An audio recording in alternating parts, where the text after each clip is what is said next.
So can you start off by explaining what the University Sustainability Council is? Sure. So the chancellor came up with the idea to relaunch our sustainability efforts through a sustainability council that would have experts from throughout the university come together and be a group that can advise him and his cabinet on sustainability efforts moving forward. So what happened was on Earth Day, he announced that I would be chairing that council. And then in the meantime, you can imagine there's an awful lot going on in a lot of different areas for the university. So there were a lot of things attracting people's attention in other areas. So it took a little while for me to understand what they wanted from the council, to identify the people. And then eventually the recent announcement was of not only my job doing that, but my job being chief sustainability officer, and then all the amazing people on the council.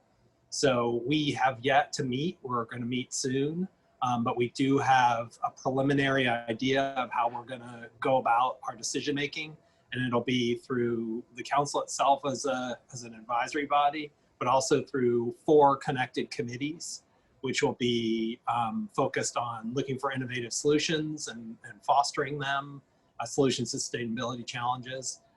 There'll be another committee that'll be directly connecting sustainability activities to the rest of the university, so to the research and education and service pieces of the university, which I think is really important because our university, as evidenced by the council, but also just as evidenced by looking around, is doing amazing work in sustainability. So we think it would be a shame not to have that feedback between those efforts and the council's efforts.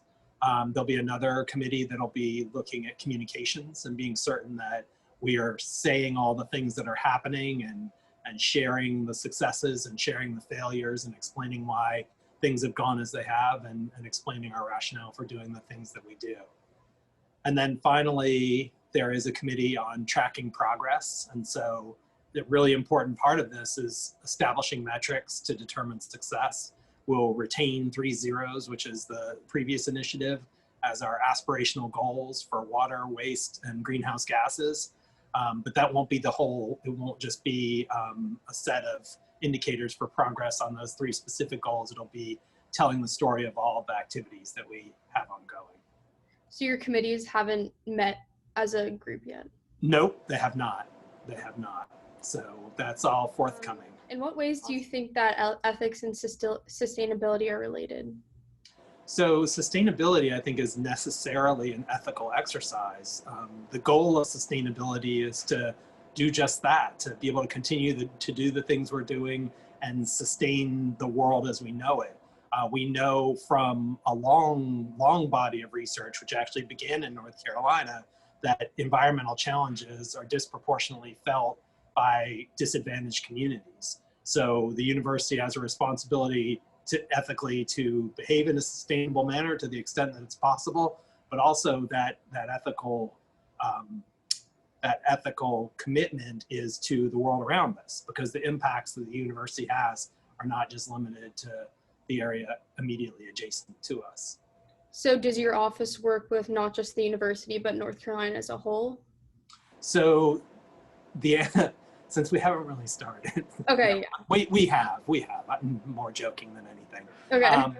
The intention is absolutely yes. Mm-hmm. So the council itself has mostly people from the university and an alumna of the university who is in the Senate, the North Carolina Senate.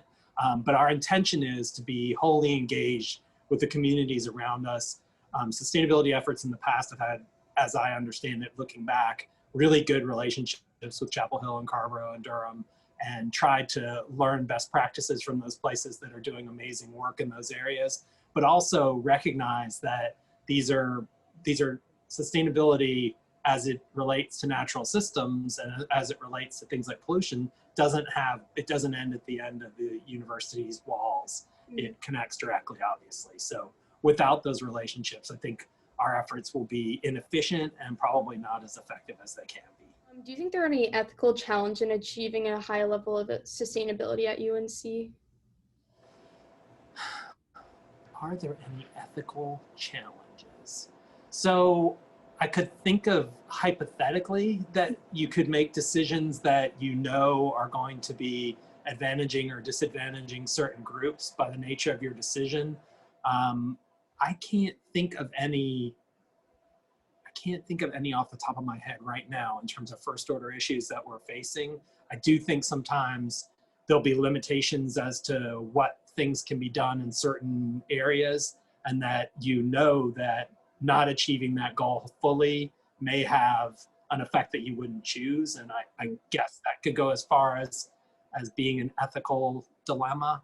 But I do think that you lose sight of the big picture if you don't recognize that all the things related to sustainability are related to people's well-being, and well-being should be a human right. Your research background is focused on the effects that pollution stressors have on shallow water systems throughout freshwater environments. From my research, there is generally no discussion around environmental ethics regarding the marine community. So why do you think there is such an absence of discussion around ethics in marine areas?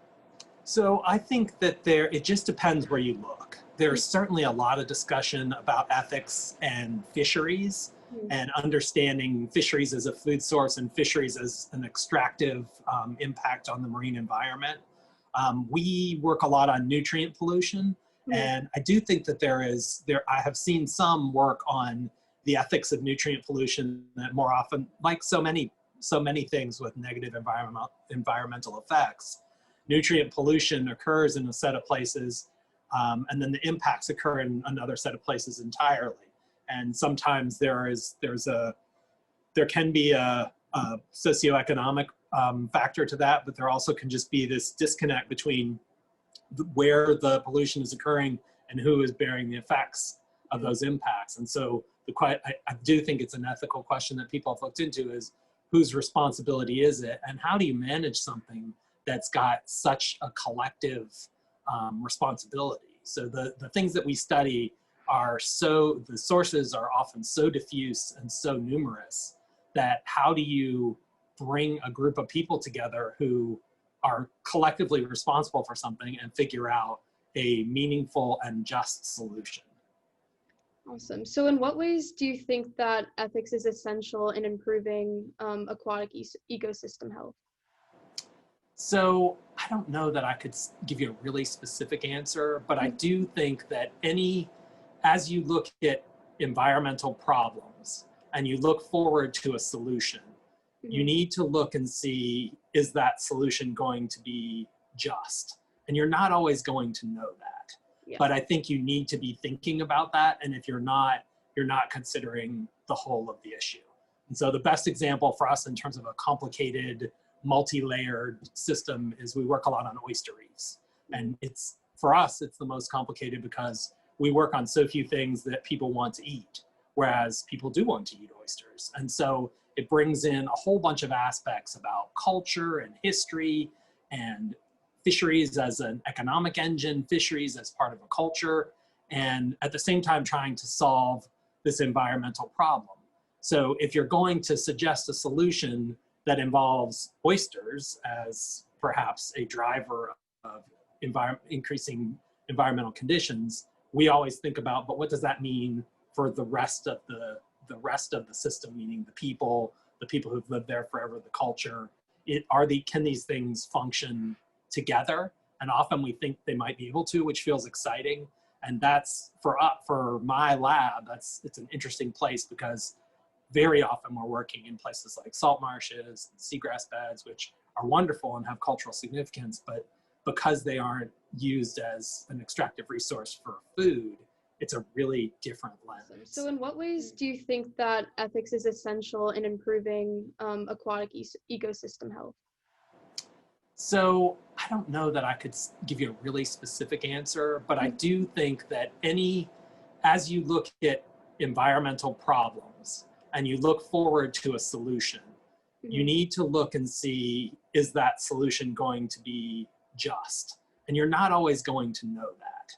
Yeah. But I think you need to be thinking about that. And if you're not considering the whole of the issue.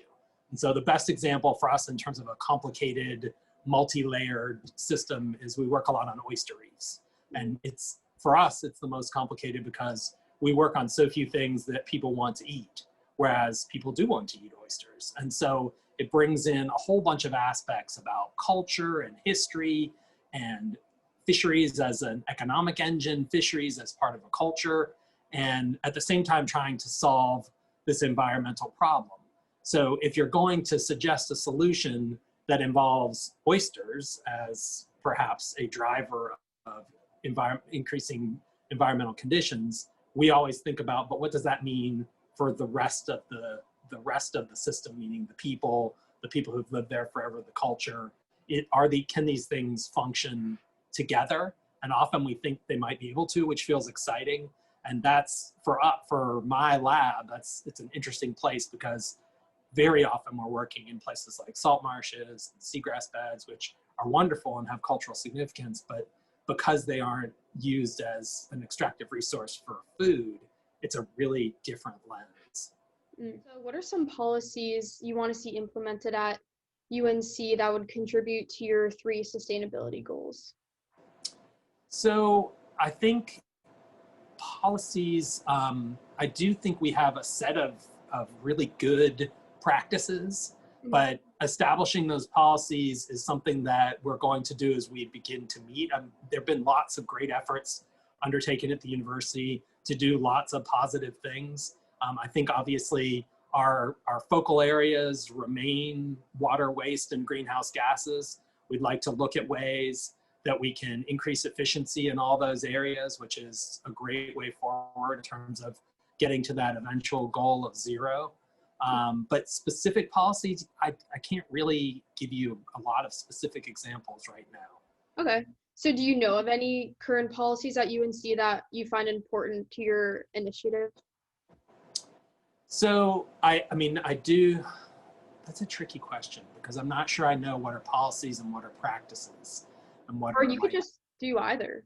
Yeah, so I mean, I think that there are lots of things going on with Carolina Dining Services that are really interesting, and thinking about trying to source more locally and look for both economic and sustainability efficiencies at the same time.